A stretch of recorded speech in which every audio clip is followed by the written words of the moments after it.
కడుపు చించుకు పుట్టిందొకరు, కాటికి నిన్ను మోసేదొకరు,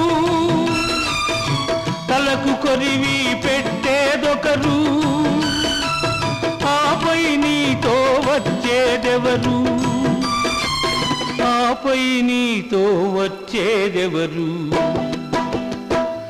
ఈ జీవన తరంగాలలో ఆ దేవుని చదరంగంలో ఎవరికి ఎవరు సొంతము, ఎంతవరకి బంధము?